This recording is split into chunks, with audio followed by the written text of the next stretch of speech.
Looks like I'm moving in, back in the doghouse again. One problem with the Defund Acorn Act is that it appears to be really, really unconstitutional. In constitutional terms, the Defund Acorn Act has what's called a Bill of Attainder problem. Don't worry if you don't know what that is. It's one of those things from constitutional law that sounds really obscure and impenetrable, like the Commerce Clause or the Privacy Penumbra, but it's actually sort of easy. In Article 1 of the Constitution, it says bills of attainder are banned. And that just means that you can't pass legislation that directly targets one individual or one specific group of people. In this case, the Congressional Research Service looked into the Defund Acorn Act of 2009 to see if it specifically targets anyone. And of course, they found probable cause that it does. So there's a good possibility that this legislation, which Republicans are so excited to be touting, which they've even gotten all this Democratic support for, there's a good chance that it is really Article 1 style-y unconstitutional. It's embarrassing. They're going to want to run on the anti-Acorn platform all the way to 2010 if passed as any prologue. So what to do? How to salvage the Defund Acorn Act? Well, they're going to need to make sure that it doesn't violate the Constitution as boldly as it seems to now.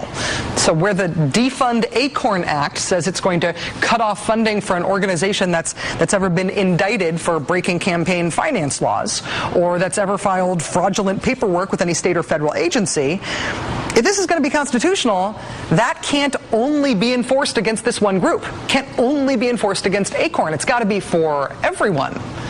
So giant government defense contractors, Lockheed Martin and Northrop Grumman, looks like you're out of luck. Lockheed Martin has been forced to pay at least $68 million for getting caught 11 separate times committing government contract fraud.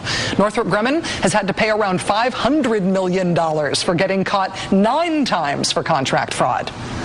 Sorry guys, but if we're going to nail Acorn here, you got to go. And if fraud is going to be the new issue in our newfound enthusiasm for defunding people, then BlackWater's going to have a problem too. In just one of BlackWater's many government contracts, they were recently found to have defrauded the government to the tune of $55 million. And that's just one BlackWater contract, and they've got lots of contracts. But if fraud's not bad enough for you, how about murder? Because 5 BlackWater employees have been charged with murder during the course of their government contracted duties in Iraq. Is murder enough to defund BlackWater? How about if the people they're killing, the contractors are killing, aren't just Iraqi civilians or somebody else we don't know? How about if they're U.S. troops? Because KBR, with its government contracts, is under investigation for killing 16 American troops who were electrocuted through KBR's shoddy work supposedly building and maintaining living quarters for our troops in Iraq.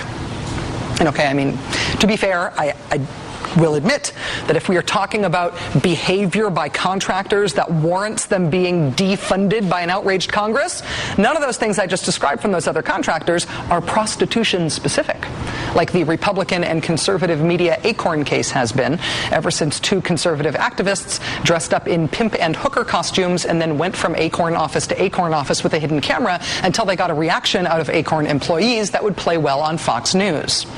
If the hidden camera stunt induced prostitution angle is what it takes to get a government contractor defunded, then I guess we're going to have to talk about prostitution broadly and the government contractor known as Armor Group, part of Wackenhut in Afghanistan. Their employees, you will recall, were made famous earlier this month after the release of these pictures that show the contractors barely clothed and shooting vodka out of places you wouldn't expect. The same Armor Group personnel, who again were being paid by you and me, were also allegedly engaged in a prostitution ring in Kabul. That's according to an Armor Group whistleblower. The State Department is investigating Armor Group now. But if we're going to talk contractors and prostitution, we're also going to have to talk about DynCorp, which has always been one of those horror movie U.S. contractor cases.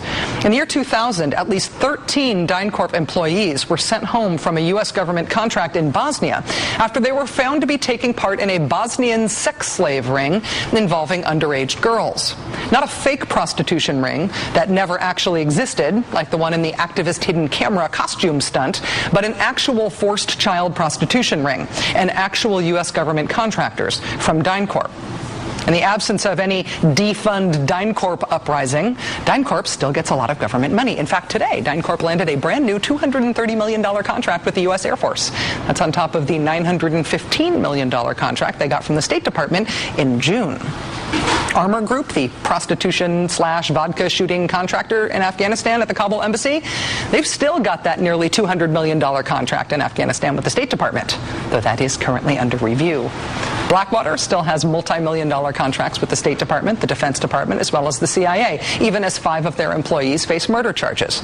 KBR was just awarded a new $19 million Army contract in February, despite being investigated in the deaths of those 16 U.S. troops. Not only have these contractors not been defunded by outraged members of Congress, they all continue to get spectacularly lucrative government contracts, even after all of these things have been exposed. I'm not reporting any of these things for the first time. They're all known. So sure, if you want to defund Acorn, go for it. Acorn has definitely done some indefensible stuff over the years. They are an imperfect organization, to be sure. But if this isn't just a witch hunt against Acorn, if Congress is actually just going after government contractors who commit fraud and worse, then we can all look forward to the explanation from the fake outraged Republicans and the cowering Democrats about why nothing ever inspired them to defund anyone before Acorn. After that, by all means, cut them all loose.